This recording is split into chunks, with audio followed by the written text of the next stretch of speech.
नमस्ते विद्यार्थियों। हम हमारी पीछे की क्लास में 27 तक सवाल हल कर चुके हैं। आज हम 28वां सवाल हल करने जा रहे हैं। हम कर रहे हैं माध्यमिक शिक्षा बोर्ड 2020 में गणित के पेपर के सवाल हल कर रहे हैं। विद्यार्थियों, आपका सवाल है एक्स एक्स पर वह बिंदु ज्ञात कीजिए जो बिंदुओं -2,3 और -3,4 से समान दूरी पर स्थित है। विद्यार्थियों, एक्स एक्स पर तो एक्स एक्स पर जो बिंदु होता है विद्यार्थियों, उसमें एक्स की वैल्यू तो होती है लेकिन वाई की वैल्यू हमेशा क्या होती है, 0। तो यह बिंदु हमने ले लिया एक्स एक्स पर। अब इस बिंदु की जो बिंदु आपको दिए गए हैं विद्यार्थियों, उनसे दूरी समान, ये हमें सवाल बता रहा है। तो एक बिंदु तो है -2,3 और दूसरा बिंदु है -3,4। इस बिंदु का नाम हम दे देते हैं ए, इसका नाम दे देते हैं बी और इसका नाम हम दे देते हैं पी। ठीक है विद्यार्थियों। अब इसमें दूरी शब्द आया है विद्यार्थियों, तो इसमें दूरी सूत्र लागू होगा। दूरी सूत्र लागू होगा तो दूरी सूत्र होता है विद्यार्थियों आपका दूरी सूत्र वर्गमूल, और वर्गमूल में विद्यार्थियों 2 ब्रैकेट होते हैं, दोनों के बीच में प्लस और ऊपर स्क्वायर होता है। इसमें होता है x2 - x1 y2 - y1। ठीक है विद्यार्थियों, ये होता है दूरी सूत्र। अब हमें ये सवाल कह रहा है कि एपी दूरी और बीपी दूरी क्या है, समान दूरी हैं। तो हम क्या लिखेंगे, एपी बराबर है बीपी। यहां हो जाएगा विद्यार्थियों एपी का स्क्वायर बराबर बीपी का स्क्वायर। ये दूरी हमें सवाल में दी है विद्यार्थियों, प्रश्न से। अब ये दोनों बराबर है तो हमने क्या कर दिया, स्क्वायर कर दिया। स्क्वायर क्यों किया, ताकि हमें वर्गमूल नहीं लगाना पड़े। अब हम यहाँ वर्गमूल काम में नहीं लेंगे। विद्यार्थियों ध्यान से देखना है,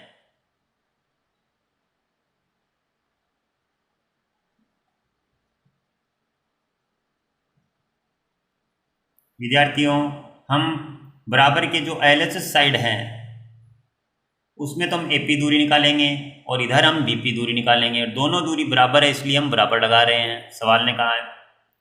साथ ही विद्यार्थियों यहाँ होता है x2 - x1, तो यहाँ x2 की वैल्यू आएगी एपी के लिए। तो आप देखिए इसमें हम सेट कर देते हैं, ये आपका एपी है।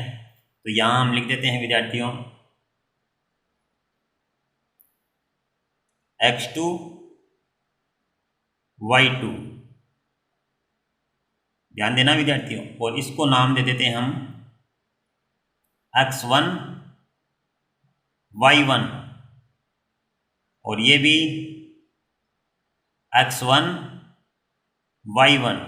तो विद्यार्थियों ये एपी के लिए क्या होगा, ये x1 y1 x2 y2, और इधर बीपी के लिए क्या हो जाएगा, ये x1 y1 और ये x2 y2। ये पी बिंदु दोनों के लिए कॉमन है इसलिए हमने इसको दे दिया x2 और y2 नाम दे दिया। अब विद्यार्थियों ध्यान से देखिए, यहाँ आएगा x2, तो x2 की वैल्यू क्या है, x। फिर सूत्र में क्या है, माइनस। फिर आता है x1 का मान कितना है, -2। फिर यहाँ पर विद्यार्थियों आएगा y2, तो y2 का मान कितना है विद्यार्थियों, 0। और फिर सूत्र में है माइनस, y1 का मान कितना है विद्यार्थियों, 3। ये हमने एपी का मान निकाल लिया विद्यार्थियों, इधर से एपी। अब आएगा बीपी, तो बीपी के लिए क्या करेंगे विद्यार्थियों, उसी तरीके से करेंगे। तो यहाँ लिख देंगे x और फिर ये इसका मान रख देंगे, ये +3। फिर विद्यार्थियों यहाँ लिख दिया हमने y2 का मान कितना है विद्यार्थियों, 0। y2 का मान है 0 और y1 का मान कितना है, 4। ये माइनस सूत्र में विद्यार्थियों ध्यान देना, सूत्र को बहुत ध्यान से देखना है। अब विद्यार्थियों यहाँ हम होल स्क्वायर खोलेंगे, होल स्क्वायर खोलेंगे तो ये बन जाएगा x का स्क्वायर +2 का स्क्वायर 4 +2 2ab आता है विद्यार्थियों, a का स्क्वायर + b का स्क्वायर प्लस के 2ab। तो यहाँ से x का स्क्वायर +2 का स्क्वायर प्लस 2ab यानी आ जाएगा 2x, और ये 2। विद्यार्थियों ध्यान से देखना है, 2 + 2 = 4 + 2 = 6 + 2 = 12। 2 + 2 = 16 और 4 + 2 = 24। 2 + 2 = 24 और ये 2 × 2 = 24। 2 × 2 = 24 और ये 2 विद्यार्थियों ध्यान से देखना है। प्लस 3 का स्क्वायर हो जाएगा विद्यार्थियों 9 और माइनस प्लस बन जाएगा। यहाँ पर इसमें भी क्या करेंगे, ए का स्क्वायर प्लस बी का स्क्वायर प्लस के 2ab, ए प्लस बी का होल स्क्वायर वाली सर्वसमीका लागू हो रही है। यहाँ बन जाएगा एक्स का स्क्वायर प्लस 3 का स्क्वायर 9 प्लस 2 और ये एक्स और ये आ गया विद्यार्थियों 3 और यहाँ पर विद्यार्थियों 4 का स्क्वायर हो गया 16।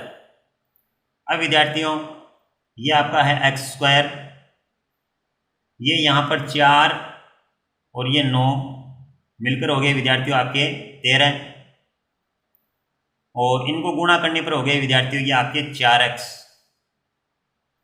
इधर है विद्यार्थियों एक्स स्क्वायर, ये 9 और 16 मिलकर हो गए 25 और 3 को 2 से गुणा करने पर विद्यार्थियों 3 को 2 से गुणा करने पर हो जाएंगे 6x।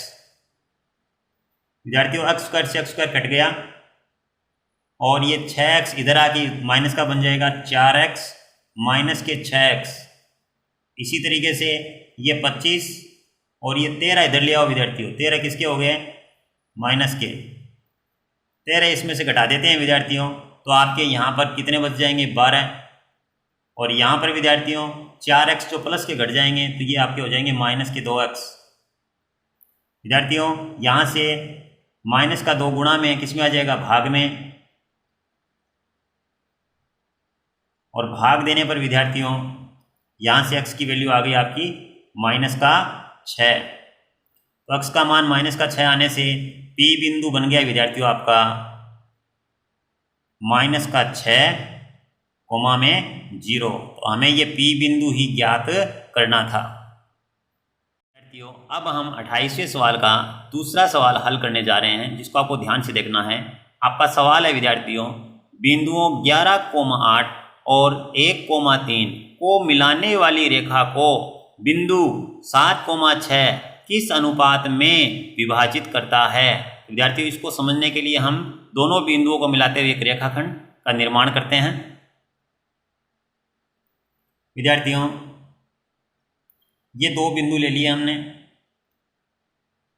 इसके निर्देशांक 11,8 और इसके निर्देशांक है 1,3। इसका नाम A दे दिया, इसका नाम B दे दिया। अब विद्यार्थियों इन दोनों बिंदुओं को मिलाने वाला ये रेखाखंड है, इसके ऊपर कहीं ना कहीं कोई बिंदु मान लेते हैं, जैसे यहाँ है, इसके हमें निर्देशांक दिए हुए हैं जैसे 7,6 और हमें ये पूछा गया है, इसका नाम हम C दे देते हैं। हमें यह पूछा गया है कि ये किस अनुपात में A और B को बांटता है, तो हम इसका अनुपात मान लेंगे K अनुपात 1। तो हम क्या लिखेंगे विद्यार्थियों कि माना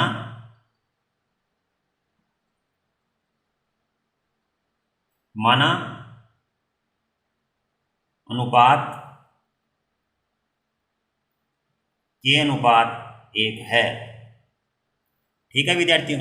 इसके बाद विद्यार्थियों ये वैल्यू होती है x1, ये y1, ये x2, ये y2 और विद्यार्थियों ये वैल्यू हो गई x और ये हो गई y। विद्यार्थियों ध्यान से देखना आपको। अब हमें अनुपात ज्ञात करना है विद्यार्थियों, तो हमारे पास x का मान भी है और y का मान भी है और विद्यार्थियों ये जो हमने अनुपात माना है ये होता है m1 और ये होता है m2, ये होता है m1 और ये होता है m2। तो यहाँ हम लिख देते हैं विद्यार्थियों x1 का मान क्या है 11, x2 का मान कितना है 1, y1 का मान कितना है 8, y2 का मान कितना है 3, x का मान कितना है 7, y का मान कितना है 6 और m1 का मान कितना है k, m2 का मान कितना है 1। ठीक है विद्यार्थियों। अब हमें अनुपात ज्ञात करना है विद्यार्थियों, तो हम यहाँ पर सूत्र लागू करते हैं। हमारे सूत्र हैं विद्यार्थियों अंतः विभाजन ज्ञात करने के, हमारे सूत्र हैं x और y के अलग अलग हैं। तो हमारे पास यहाँ x की वैल्यू भी है और y की वैल्यू भी है, तो हम यहाँ x का सूत्र भी काम में ले सकते हैं और y का सूत्र भी काम में ले सकते हैं। तो हम लिखेंगे x बराबर m1 x2 plus m2 x1 बटा में m1 प्लस m2। अब विद्यार्थियों इसमें वैल्यू पुट करेंगे तो x की वैल्यू कितनी है विद्यार्थियों 7। इसके बाद m1 की वैल्यू क्या है k, प्लस m2 का मान है 1, और ये लिख दिया विद्यार्थियों हमने k प्लस 1, m1 m2 का मान रख दिया। यहाँ x2 का मान रख देते हैं, x2 का मान है 1, ये देख लीजिए विद्यार्थियों, और x1 का मान आपको नजर आ रहा है 11। अब विद्यार्थियों ये k प्लस 1 भाग में है तो किस में चला जाएगा, गुणा में, 7 के गुणा में जाएगा, और इधर हो जाएगा आपका k, और ये हो जाएगा विद्यार्थियों 11 को 1 से गुणा कर दीजिए 11, ये हो गया विद्यार्थियों आपका 7k, ये हो गया विद्यार्थियों आपका 7, ये k प्लस 11। अब विद्यार्थियों हम पक्षांतरण करेंगे तो 7k के पास है ना, ये इधर वाला k लेके आ जाओ, ये माइनस का हो गया, और 11 है ना इसके पास इधर वाला ये 7 लेके चले जाओ। तो यहाँ से हम घटाएंगे ना, 11 से 7 घटाएंगे तो कितने बच जाएंगे आपके, 4 बच जाएंगे, और यहाँ से इसको घटाओगे ना आप तो यहाँ पर आपके 6 और ये k बच गया विद्यार्थियों k, और ये पास में गुणा में है 6 बराबर है 4। यहाँ से विद्यार्थियों 6 है वो 4 के भाग में चला जाएगा। अब 2 के पहाड़े से यदि हम इसको डिवाइड करें विद्यार्थियों तो ये आपका बन जाएगा 2/3। 2 के पहाड़े से डिवाइड किया इनको तो विद्यार्थियों यहाँ से ये बन गया k अनुपात 1, तो ये बन जाएगा 2/3। विद्यार्थियों हमने शुरू में अनुपात माना था k अनुपात 1, तो हमसे अनुपात ही इसमें पूछा गया और अनुपात आ गया 2/3। विद्यार्थियों अब हम 30वां सवाल करने जा रहे हैं। 30वें सवाल में आपको एक सूची दिखाई दे रही है, इंडेक्स, जिसमें दिखा है कि निम्न बारंबारता बंटन के माध्य व बहुलक ज्ञात कीजिए।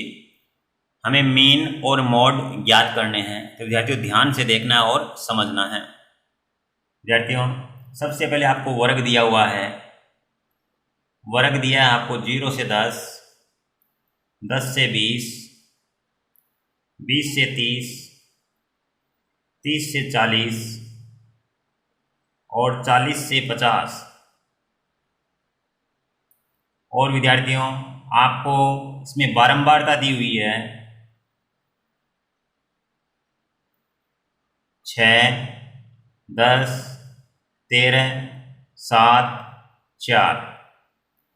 इसके बाद विद्यार्थियों अब हम क्या करेंगे, जो वर्ग है इस वर्ग से हम मध्यमान यानी x तैयार करेंगे। x तैयार कैसे करते हैं विद्यार्थियों, इन दोनों को जोड़ लेते हैं और फिर 2 का भाग दे देते हैं।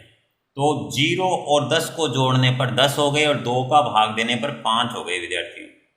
अब इनको जोड़ लेते हैं तो ये हो गए 10 और 20 मिलकर हो गए विद्यार्थियों 30, और 30 में 2 का भाग कितनी बार गया, 15 बार गया। अब विद्यार्थियों हमने देखा यहाँ भी जो अंतर है वो 10 का है, यहाँ भी अंतर 10 का है, और यहाँ भी अंतर क्या है 10 का है, और ऊपर भी अंतर कितने का था 10 का। सभी में अंतर समान है तो हमने इसमें 10 जोड़ दिए, तो ये आ गया 25, यहाँ 10 जोड़ दिए ये आ गया 35, और यहाँ 10 जोड़ दिए ये आ गया 45। आप इन दोनों को जोड़कर और 2 का भाग दोगे तब कितना आएगा 45। इसके बाद विद्यार्थियों हम f गुणा x निकालते हैं यानी fx निकालते हैं। तो हम क्या करेंगे, f और x को गुणा करेंगे, 6 को 5 से गुणा करने पर विद्यार्थियों आपका आ गया 30, 10 को 15 से गुणा करने पर आ गया विद्यार्थियों आपका 150, 13 को 25 से गुणा करने पर विद्यार्थियों आपका आ गया 325, और 7 को 35 से गुणा करने पर विद्यार्थियों आपका आ गया 245, और 4 को 45 से गुणा करने पर विद्यार्थियों आपका आ गया 180। अब विद्यार्थियों हम क्या करेंगे, इसका योग कर लेंगे यानी सिग्मा fx। तो योग करेंगे विद्यार्थियों तो ये हो गए 5 और 5 आपके हो गए 10, हासिल हो गई 1, ये जोड़ लिए 8, 9, 10, और ये हो गए विद्यार्थियों 14, और 14 ये आपकी हो गई 22, 22 और 1 हो गया 23, 23 का आ गया 3, हासिल है 2, और इनको जोड़ने पर विद्यार्थियों ये हो गया आपके 9 हासिल जोड़ने पर। इसके बाद विद्यार्थियों इनको जोड़ लेते हैं, इनका योग ये हो गया आपके विद्यार्थियों यहाँ पर 40। ठीक है विद्यार्थियों, अब हमें क्या निकालना है, माध्य निकालना है। माध्य और समांतर माध्य एक ही बात होती है विद्यार्थियों। माध्य का सूत्र होता है सिग्मा एफ एक्स बटा सिग्मा एफ। यह आपका है विद्यार्थियों इसमें 930 बटा में कितने हैं विद्यार्थियों 40। 0 से 0 को काट दिया।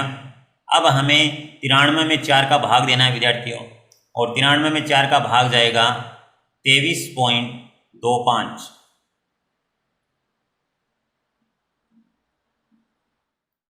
विद्यार्थियों सवाल नंबर जो 30 है उसमें माध्य करने के बाद हमें इसका बहुलक भी करना था। तो हम बहुलक कैसे करते हैं इसको ध्यान से देखना है। हमने इंडेक्स बना ली है। अब विद्यार्थियों इसमें सबसे ज़्यादा बारंबारता देखी जाती है। सबसे ज़्यादा बारंबारता आपको नजर आ रही है कि क्या है, वो 13 है। तो ये वैल्यू बन जाती है विद्यार्थियों F1 का मान। ऊपर वाली वैल्यू होती है विद्यार्थियों F0 का मान, और नीचे वाली वैल्यू होती है F2 का मान। ये इधर का मान होता है विद्यार्थियों L का, और बीच में जो अंतर होता है वो होता है H। तो हम यहाँ वैल्यू रख देते हैं कि भाई F0 का मान कितना है 10, F1 का मान कितना है 13, F2 का मान कितना है 7, L का मान कितना है 20, और H का मान कितना है, इनके बीच का अंतर 10। अब हम बहुलक का सूत्र लागू करते हैं। बहुलक का सूत्र होता है विद्यार्थियों L प्लस ये बट्टा गुणा में H, F1 minus F0 2F1 minus F0 minus F2। अब वैल्यू पुट करेंगे विद्यार्थियों, तो L का मान आपको नजर आ रहा है 20 रखना है, प्लस और H का मान हमें 10 रखना है। F1 का मान है विद्यार्थियों 13 और F0 का मान है 10। नीचे विद्यार्थियों F1 को 2 से गुणा करना है, तो F1 की वैल्यू 13 है, 2 से गुणा करने पर 26 हो जाएंगे। F0 का मान 10 और F2 का मान है 7। विद्यार्थियों ध्यान देना है, आप इसके ब्रैकेट भी लगा सकते हो। 20 प्लस 13 से 10 घटाने में विद्यार्थियों 3 बच गए, गुणा में आ गए 10, ये 10 गुणा में है। 26 से हमने 10 घटाया 16 बच गए, 16 से 7 घटाया तो विद्यार्थियों आपके 9 बच गए। ध्यान देना विद्यार्थियों, ये है आपका 20, ये बन गया आपके 30 बटा 9। तो यहाँ विद्यार्थियों ये है आपका 20, और 30 में यदि हम 9 का भाग देते हैं तो आता है आपका 3.333। तो विद्यार्थियों 20 में 3.33 जोड़ेंगे तो आपका बन जाएगा 23.33। यह आपका आ गया है बहुलक। आपको 29वां सवाल दिखाई दे रहा है। इसमें लिखा है विद्यार्थियों सिद्ध कीजिए कि एक चाप के द्वारा वृत्त के केंद्र पर अंतरित कोण वृत्त के शेष भाग के किसी भी बिंदु पर अंतरित कोण का दोगुना होता है। तो हम क्या करेंगे विद्यार्थियों, पहले हम एक कच्ची आकृति बना लेते हैं।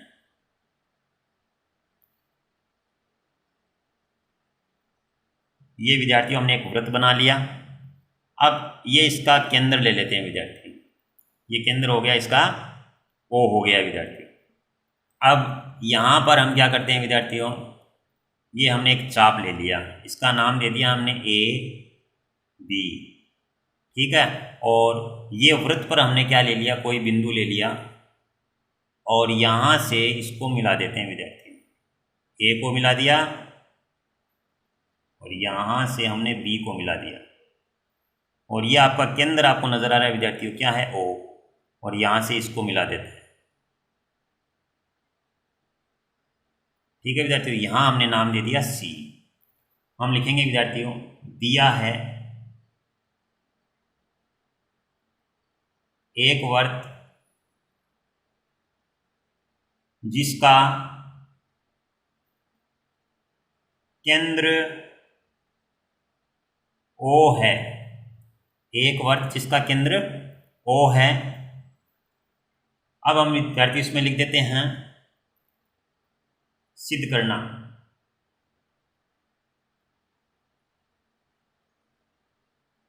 विद्यार्थियों हमें इसमें सिद्ध करना है कि इस चाप के द्वारा केंद्र पर जो कोण बन रहा है विद्यार्थियों, क्या बना AOB। ये दोगुना होता है परिधि वाले से, परिधि पर काम ना ए सी बी।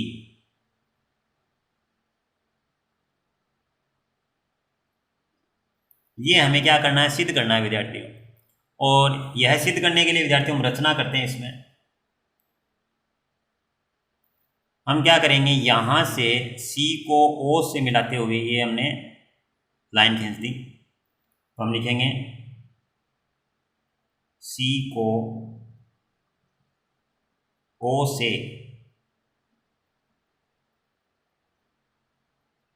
मिलाते हुए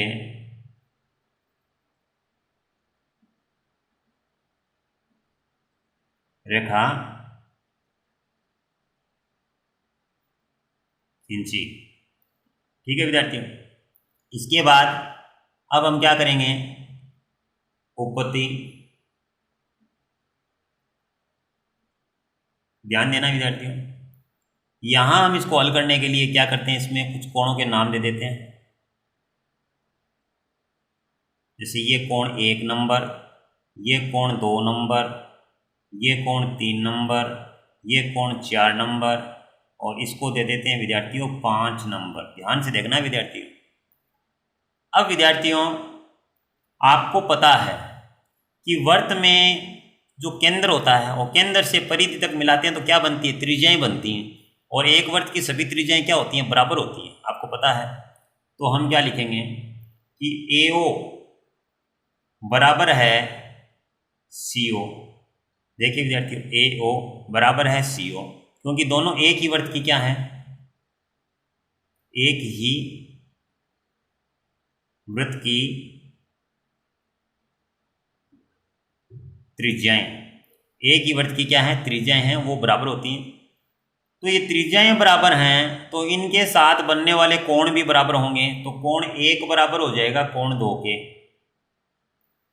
ठीक है विद्यार्थियों, अब आपने छोटी क्लास में पढ़ा है विद्यार्थियों कि कोई भी त्रिभुज होता है और त्रिभुज में जो बहिष्कोण होता है वो त्रिभुज में बनने वाले अंतराभिमुख कोणों के योग के बराबर होता है। तो हम लिखेंगे, हम जानते हैं कि त्रिभुज के बहिष्कोण का मान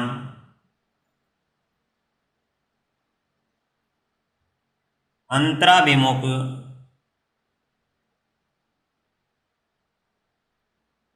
कोणों के योग के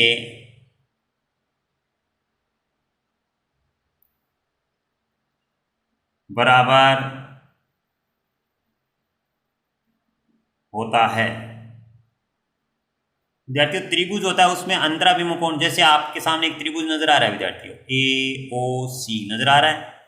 अब ये रेखा बढ़ाने से ये 3 नंबर है, इस त्रिभुज का क्या हो गया, बहिष्कोण हो गया 3 नंबर। तो ये 3 नंबर है वो किसके बराबर होगा, 1 और 2 के योग के बराबर होगा। तो हम यहाँ लिख देंगे कोण 1 प्लस कोण 2 बराबर है कोण 3। ठीक है विद्यार्थियों, तो इसी तरीके से आप देखोगे कि 1 किसके बराबर है, 2 के, तो यहाँ पर क्या आ जाएगा 2।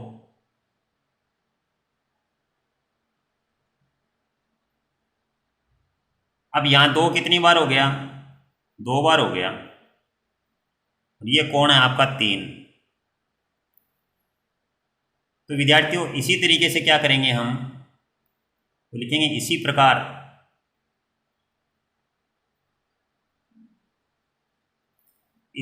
यदि आप देखोगे तो इधर त्रिभुज है BOC, तो उसमें क्या होगा, ये कोण 5 और यहाँ पर जो भी कोण होगा उन दोनों का योग किसके बराबर होगा, 4 के। तो ये स्थिति इसमें होगी, तो हम यहाँ लिख देंगे इसी प्रकार कोण 5, जैसे हमने कोण 2 को 2 से गुणा किया विद्यार्थियों, उसी तरीके से कोण 5 बराबर हो जाएगा कोण 4 के। इसके 2 का गुणा है वो बराबर हो जाएगा कोण 4 के। अब ये समीकरण तो विद्यार्थियों आपकी हो गई 1 और ये समीकरण हो गई आपकी 2। समीकरण 1 व 2 को क्या कर देंगे, हम जोड़ देंगे। समीकरण 1 प्लस 2 इनको जोड़ने पर विद्यार्थियों, इनको जोड़ेंगे तो कोण 2 जो भी है। तो विद्यार्थियों समीकरण 1 व 2 को जोड़ेंगे तो यहाँ पर LHS पार्ट में जुड़ेगा और RHS पार्ट है वो RHS में जुड़ेगा। तो यहाँ से 2 क्या ले लेंगे कॉमन, तो ये हो गया 2 कोण, ये 2 कॉमन आ गया, 2 और 5 अंदर आ गए। इसी तरीके से 3 और ये 4। अब विद्यार्थियों इनको आकृति में नाम देख लीजिए इनका। 2 और 5 का नाम क्या है, 2 और 5 मिल जाए तो नाम बनता है ACB।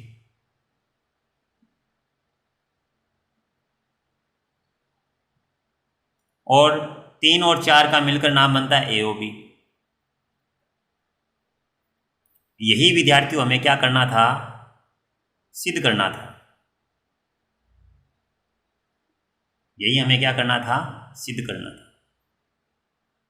विद्यार्थियों सवाल नंबर 29 का अथवा में जो सवाल है वो इस प्रकार है कि सिद्ध कीजिए कि किसी चतुर्भुज की एक भुजा बढ़ाने पर बनने वाला बहिष्कोण अपने अंतराभिमुख कोण के बराबर हो तो वह एक चक्रीय चतुर्भुज होता है। तो विद्यार्थियों हमने ABCD एक चतुर्भुज ले लिया, भुजा AB को हमने बढ़ाया E तक, तो ये बन गया बहिष्कोण और 1 का मान 3 के बराबर हमें सवाल में बताया गया है। तो हमने लिख दिया ABCD एक चतुर्भुज है, भुजा AB को E तक बढ़ाया गया है तथा कोण 1 बराबर है 3, बहिष्कोण का मान अंतराभिमुख कोण के बराबर है।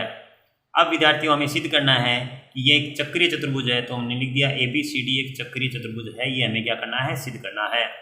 उपपत्ति में आते हैं विद्यार्थियों, इसमें लिखा है कि कोण 1 प्लस कोण 2, क्योंकि ये दोनों रेखिक कोण युग्म है विद्यार्थियों, एक ही रेखा पर बनने वाले कोणों का योग कितना होता है, 180 डिग्री होता है। तो हमने लिख दिया कोण 1 प्लस कोण 2 बराबर 180 डिग्री। समीकरण नंबर 2। अब समीकरण 1 व 2 को देखिए विद्यार्थियों, कोण 1 का मान बराबर है कोण 3 के, तो यहाँ हम 3 लिख देंगे। तो हमने लिख दिया समीकरण 1 व 2 से कोण 3 प्लस कोण 2 बराबर 180 डिग्री। तो विद्यार्थियों यहाँ देखिए कोण 2 और कोण 3 ये सम्मुख कोण है, तो हम जानते हैं कि वह चतुर्भुज जिसके सम्मुख कोणों का योग 180 डिग्री होता है चक्रीय चतुर्भुज कहलाता है। अतः ABCD एक चक्रीय चतुर्भुज है। इस प्रकार विद्यार्थियों ABCD एक चक्रीय चतुर्भुज सिद्ध हो गया।